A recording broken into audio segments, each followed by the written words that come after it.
comment la CEDEAO peut-elle condamner les coups d'État militaires au Mali, au Burkina Faso, en Guinée et au Niger, tout en cautionnant les multiples coups d'État constitutionnels de Forny Assimé durant 2 décennies, s'interroge le Front PAMSI, après la publication d'un communiqué de l'institution ouest-africaine sur la répression sanglante des 26, 27 et 28 juin dernier au Togo. Alors que les témoignages, les images et les vidéos de la répression sanglante par les milices de Forny Assimé des manifestations des 26, 27 et 28 juin dernier à Lomé, fusent de partout, la CEDEAO a publié un communiqué appelant tout simplement toutes les parties prenantes à privilégier les dialogues. Le front touche pas à ma constitution PAMSI, réagit par voie de communiqué de presse ce 2 juillet 2025 à cette sortie de l'institution communautaire qu'il analyse en une complicité avec la dictature de Forny Assimé.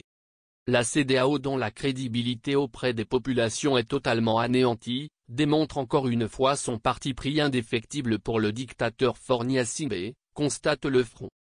Étayant son analyse, le Front PAMSI rappelle les interventions majeures de la CEDEAO au Togo qui ont porté secours au régime de Forny Assimé et permis à celui-ci d'assouvir sa soif de règne à vie.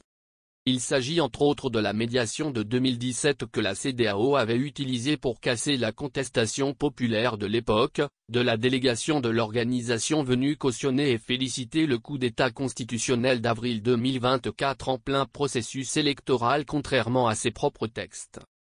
Le Front PAMSI s'étonne qu'à l'heure actuelle, la CEDEAO appelle les parties prenantes à dialoguer alors que Forny Assimé a lui-même vidé les partis d'opposition et les OSC de toutes leurs prérogatives. Et ce sont les jeunes Togolais fatigués qui dénoncent désormais la gouvernance catastrophique du régime au pouvoir et exigent son départ. La jeunesse ne tombera plus dans ce piège car la légitimité politique ne se négocie pas, elle s'impose par la volonté populaire. Le front n'a pas manqué de relever une justice à géométrie variable de l'institution ouest-africaine, ceci selon les intérêts géopolitiques des chefs d'État. Spécialement pour le cas de Forny Assimé qui cumule 20 ans au pouvoir et a prolongé ce pouvoir à vie par un hold-up constitutionnel.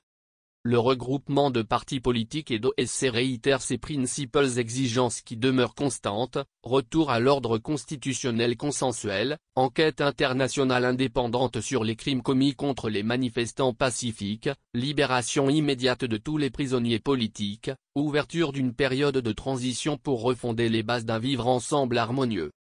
Le Front PAMSI renouvelle son appel à la communauté internationale notamment les Nations Unies, l'Union africaine et aux démocraties du monde entier à cesser de cautionner la dictature de Forny Assimé par l'ES.